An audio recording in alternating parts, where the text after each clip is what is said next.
On the night of April 14, 1912, the largest ship ever built received 6 warnings that she was sailing straight into a field of ice.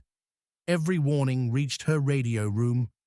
Not one of them reached the men steering the ship. At 11:40 p.m., a lookout rang the bell 3 times. There were 37 seconds left.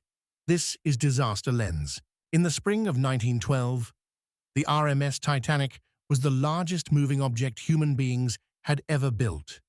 882 feet of steel, 46,000 tons. A floating city with its own newspaper, its own swimming pool, Turkish baths, and a first-class staircase crowned by a dome of wrought iron and glass. She was called practically unsinkable, and not by a reckless press, but by the engineering of the age. A shipping journal had written that her system of watertight compartments made her practically unsinkable. The public quietly dropped the word practically. Her hull was divided into 16 of those compartments. 4 of them could flood completely, and she would still float. No accident anyone could picture would ever open more than 4. Her sea trials lasted a single day. Then, on April the 10th, she left Southampton on her maiden voyage to New York, the most anticipated crossing in the world, her rails lined with reporters and crowds. She carried more than 2,200 people, millionaires and immigrants, a crew of nearly 900, and a captain making his final voyage before retirement. Edward John Smith had commanded ships for 32 years. He had never lost a passenger. He had 4 days left at sea. The North Atlantic in April was a known danger. Every spring, icebergs carved off Greenland and drifted south into the shipping lanes. Every captain knew it. The Titanic knew it too, because all day on April the 14th, the warnings came in. The ship carried a Marconi wireless, the most advanced communication technology afloat. But the 2 men who ran it, Jack Phillips and Harold Bride, did not work for the ship. They worked for the Marconi Company, and their first duty was the passengers' personal telegrams, relayed to a station at Cape Race, Newfoundland. The set had broken down the day before, and now the 2 of them were buried under a backlog of hundreds of messages. Ice warnings from other ships were, to them, an interruption. The warnings were not subtle. In the morning, the Coronia, then the Baltic, then the America. That afternoon, the Californian. Each described the same thing, a field of ice and icebergs lying directly across the Titanic's course. Captain Smith received the Baltic's warning himself. He read it on deck and handed it to J. Bruce Ismay, the chairman of the White Star Line, the company that owned the ship. Ismay glanced at it, folded it, and put it in his pocket. For the next 5 hours, one of the day's clearest ice warnings rode around in a businessman's coat. And here was the flaw that would kill 1,500 people. There was no rule that an ice warning had to reach the bridge. Some did. Some were pinned to a board, some were pocketed, and one, the clearest of them all, was never delivered at all. At 20 to 10 that night, the steamer Mesaba sent the sharpest warning of all: heavy pack ice and large icebergs in the exact stretch of ocean the Titanic was steaming into. Phillips, drowning in passenger telegrams, slid it under a paperweight to handle later. It never left the radio room. By 11 o'clock, the Titanic was making about 22 knots, close to her top speed, straight through the ice region the warnings had described. To us, that sounds insane. To 1912, it was routine.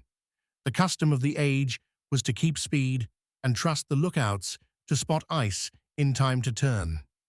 On a clear, calm night, captains believed they had the margin. Captain Smith had gone to bed.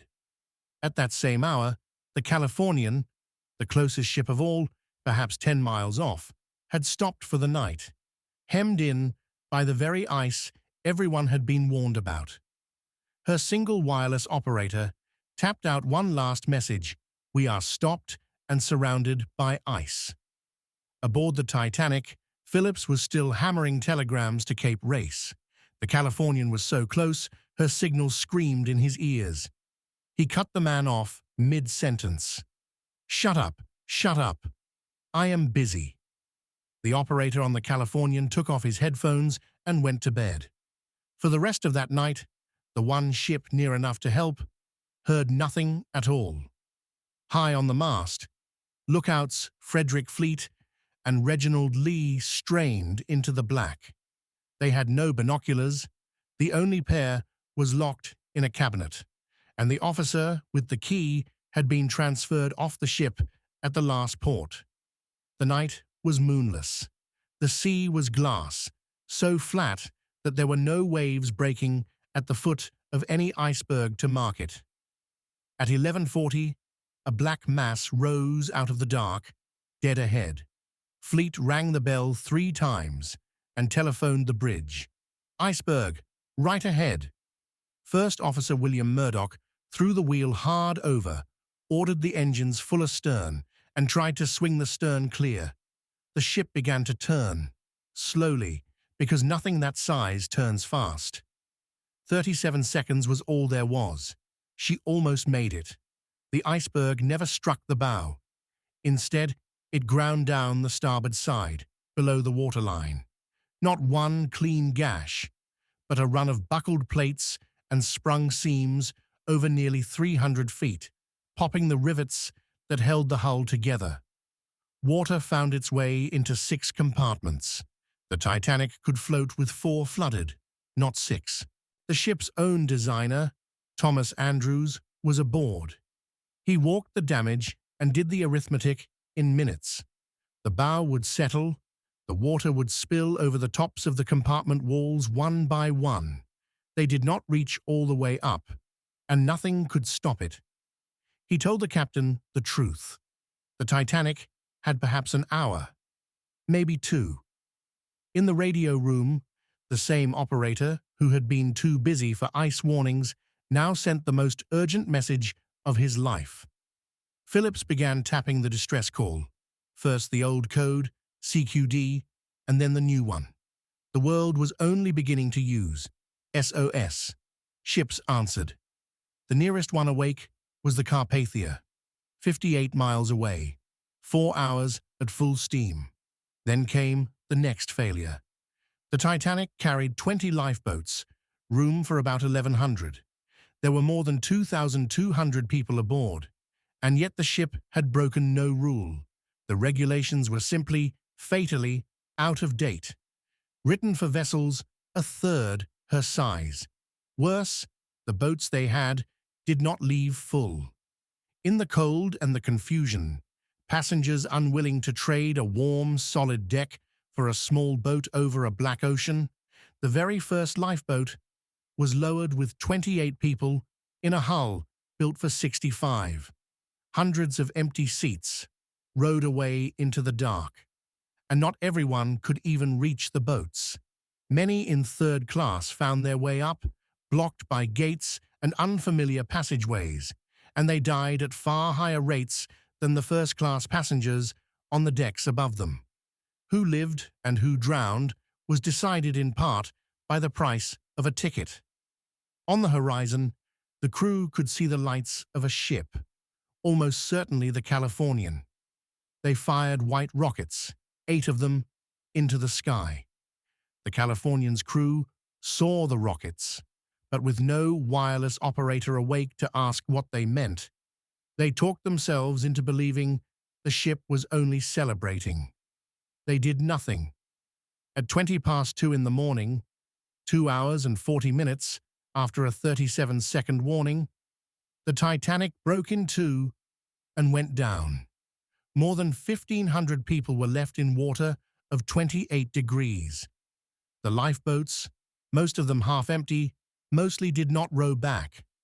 Almost no one came out of that water alive. The Carpathia, driven through that same ice at reckless speed by a captain named Arthur Rostron, reached the spot at 4 in the morning.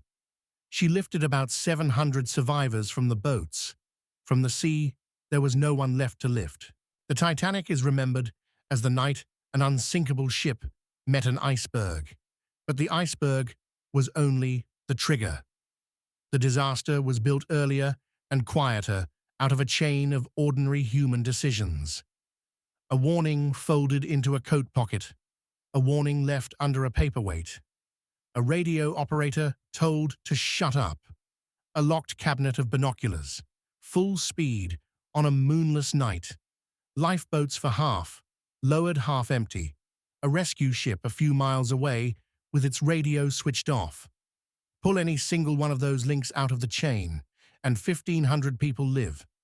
The world did not look away from this one.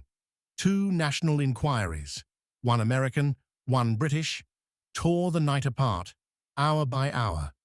And within 2 years, the seafaring nations signed the first international convention for the safety of life at sea, the law still known today as SOLAS. Lifeboats for every soul aboard, a ship's radio manned around the clock, and an international ice patrol that still flies the North Atlantic every spring, more than a century later, because one ship received 6 warnings and acted on none of them. Every disaster is a chain. The links are decisions. Pull one out, and the chain doesn't form. That is what we are here to study.